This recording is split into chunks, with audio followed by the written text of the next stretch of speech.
Bienvenidos nueva vez a un nuevo segmento de NJTV. En esta ocasión tenemos un encuentro con sabor latino, así lo pensamos porque tenemos como invitado a un jurista de América Latina que conoce todo el quehacer jurídico del ambiente del espacio regional latinoamericano e iberoamericano de primera mano. Tenemos con nosotros a Boris Barrios González, quien nos visita en el contexto de la maestría en Justicia Constitucional de la Escuela Nacional de la Judicatura, y en esta semana hemos estado hablando de garantismo penal, de las garantías del proceso en términos amplios, ¿verdad? Y en ese sentido hemos tocado temas de gran inquietud para nosotros, como sería la confrontación entre el garantismo y el activismo judicial. ¿Cómo podemos compartirle brevemente a los amigos que nos miran a través de las redes este enfoque? Gracias, mi querido amigo Aníbal. Mira, el conversatorio que hemos estado teniendo con los estudiantes de la Escuela Nacional de la Judicatura de República Dominicana se centra en el estudio de los derechos fundamentales y sus garantías, tanto en el escenario de la interpretación constitucional como en el escenario de la administración de justicia ordinaria y la justicia penal, que es un tema ineludible en cualquier tratamiento de la justicia. Para que podamos entender ese escenario, en América Latina hoy se da una confrontación ideológica en la administración de justicia entre activismo y garantismo. Y se debe a las transformaciones que luego de la Segunda Guerra Mundial han implicado una transformación de la teoría política, la teoría constitucional, la teoría jurídica y en definitiva la teoría del proceso en las reformas judiciales que hemos estado tomando de la reforma constitucional y procesal de la Europa continental. Y como los países latinoamericanos somos de alguna manera seguidores de estos modelos europeos, angloamericanos, lo que tenemos es que tener claro, Aníbal, cuál es nuestro modelo a seguir y cuál es el modelo que se implementó en la administración de justicia del Estado Nacional. O es un modelo activista o es un modelo garantista, y esto tenemos que explicarlo en función del modelo angloamericano, que es activista, y del modelo de la Europa continental codificado, constitucionalizado, que es garantista. No entender la distinción en estos dos modelos es implicar en un momento determinado una confusión de modelos y decisiones que pueden implicar una desnaturalización en las decisiones judiciales porque no seguimos propiamente el modelo. Nuestros países latinoamericanos seguimos realmente el modelo garantista de la constitucionalización del proceso siguiendo la Europa continental, porque es de allí donde viene nuestro modelo constitucional, nuestro modelo codificado. Sin embargo, tenemos que ser sinceros y tenemos una incidencia, una afluencia del modelo angloamericano, norteamericano, en nuestros países latinoamericanos, que están dictando capacitaciones a la administración de justicia, que están apoyando económicamente a la administración de justicia latinoamericana en ese proceso de reforma. Pero el operador jurídico, el abogado, el jurista, el interviniente en los procesos judiciales, debemos entender la distinción para poder aplicar una justicia conforme al modelo que se nos ha asignado por legislación nacional. Ok, en lo que tiene que ver en términos funcionales, en términos estructurales, ¿cuál sería la diferencia de posicionamiento del juez activista y del juez garantista en el momento de diseñar, de estructurar, de justificar lo decidido? Si somos seguidores del modelo angloamericano, el juez tiene la tendencia a ser activista, y el activismo implica que la decisión va a estar con contenido político, la decisión, por una parte, y también que el juez, que está llamado en el modelo de justicia penal latinoamericano a ser imparcial, a veces a interferir con la actuación de las partes. En el modelo latinoamericano se tiene la tendencia de que el juez es imparcial, de que el juez no es parte en el proceso, de que el juez no puede practicar pruebas de oficio. Al practicar pruebas de oficio contamina el proceso y se incluye en la actuación de las partes. Eso fundamentalmente, el juez activista o el juez garantista en el proceso latinoamericano está relacionado con la práctica o no de prueba. por una parte, y por otra, con la argumentación, se incluye una argumentación de carácter político en las decisiones, que aquí hay que hacer una apertura.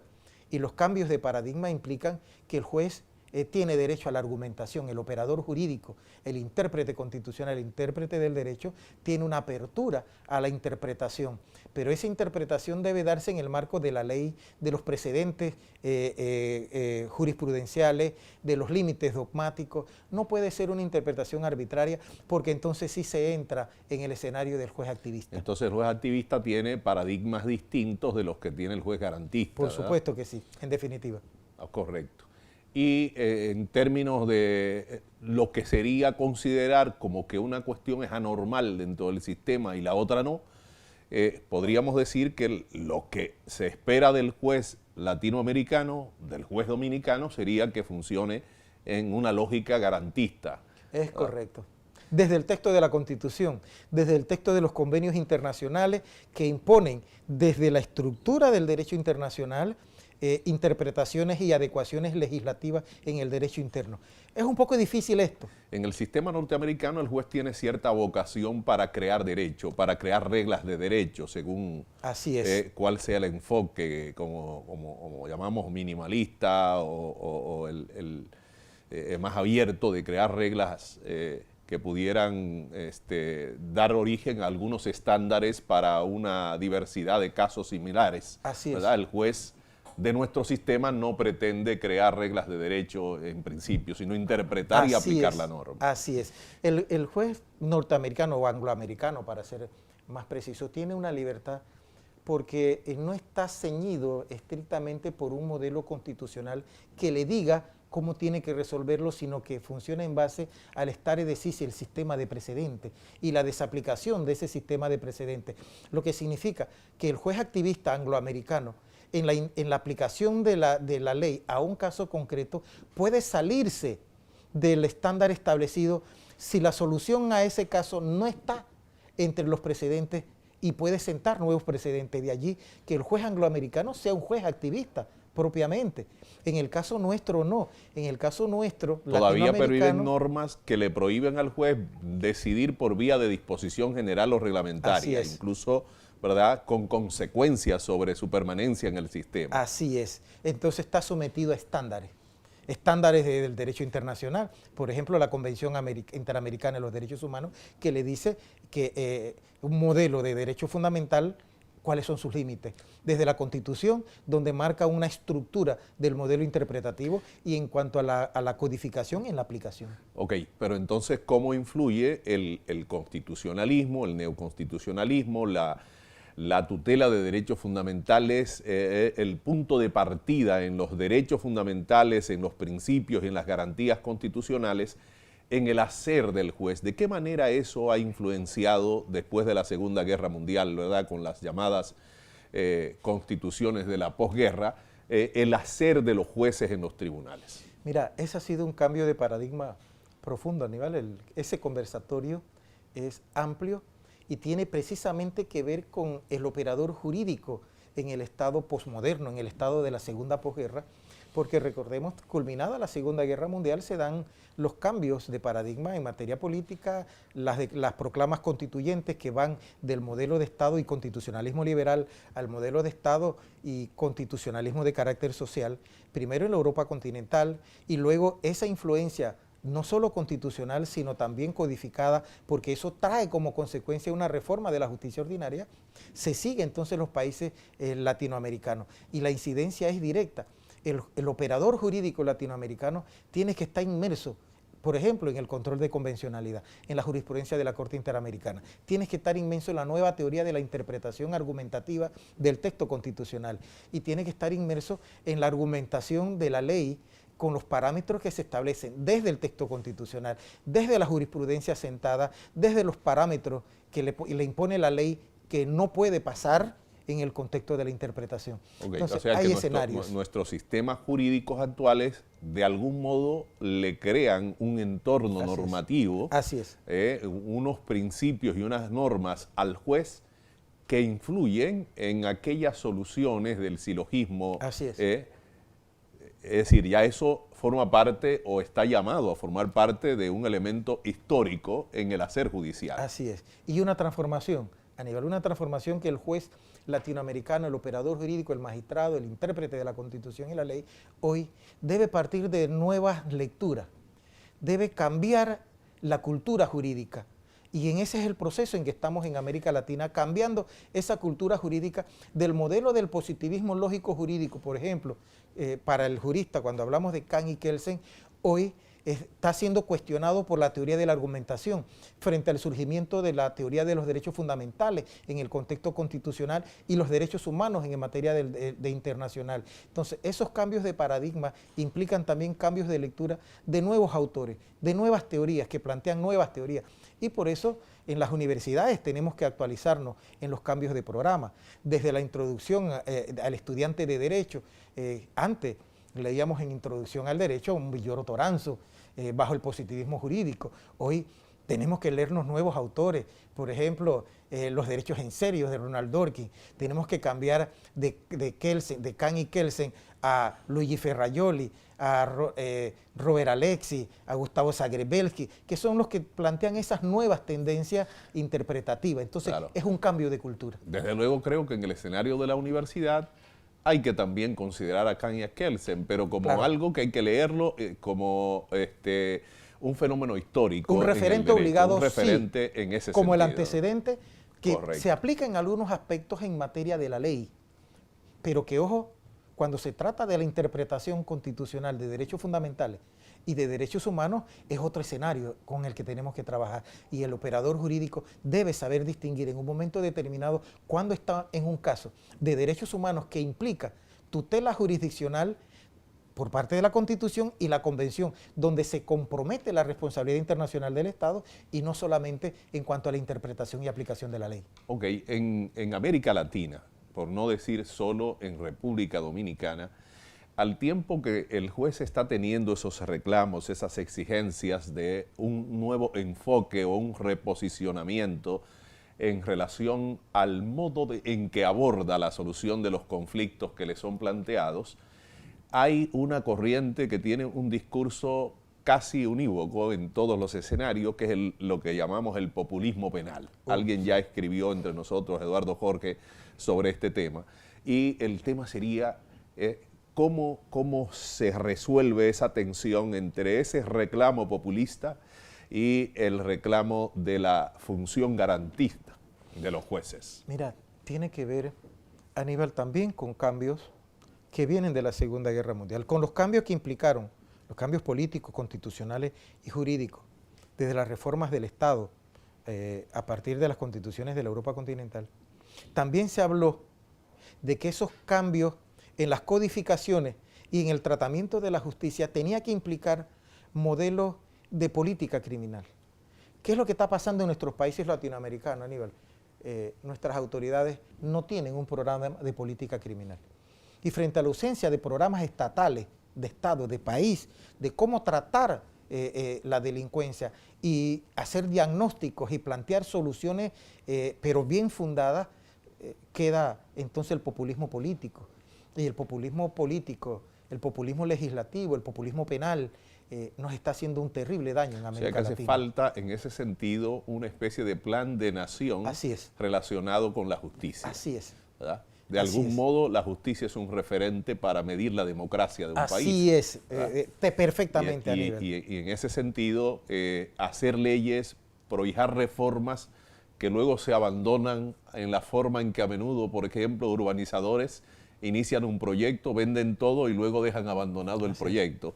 ¿Verdad? Y todo lo que tiene que ver con el drenaje y con el funcionamiento de los servicios ofertados en principio se quedan. Sí. El estado, la deficiencia actual, creo que en América Latina, la crisis, porque mira, en los distintos países latinoamericanos, si nos vamos, Colombia tiene crisis en la administración de justicia penal. Perú tiene crisis en la administración de justicia penal. Panamá, mi país, tiene crisis en la administración de justicia. Y si podemos seguir mencionando, y muchos de estos países están sentados planteando y proponiendo reformas integrales y nuevas codificaciones frente a la crisis que tenemos.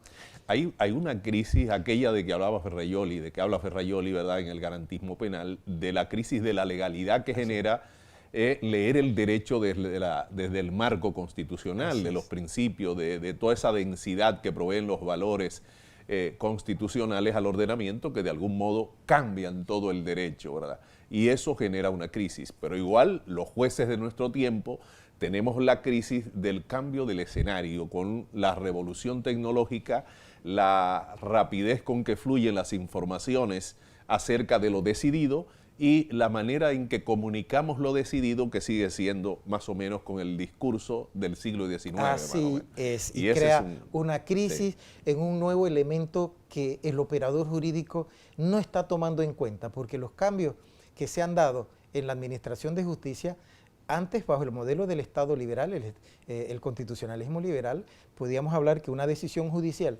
podía fundamentarse en aspectos como validez y legitimidad, bajo el modelo kelseniano y kantiano. Hoy implica que se agrega un nuevo elemento, que es la eficacia. Y la eficacia es el carácter social de la decisión.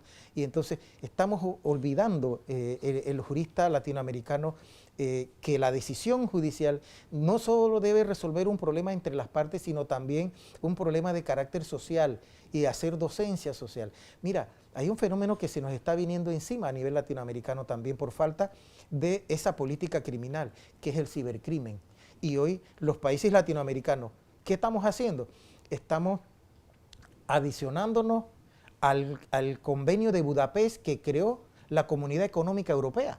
Los latinoamericanos no somos europeos, pero la Comunidad Económica Europea elaboró un convenio para controlar el Internet, el cibercrimen, la libertad de expresión en las redes sociales. Y ha logrado que Latinoamérica se circunscriba a ese convenio.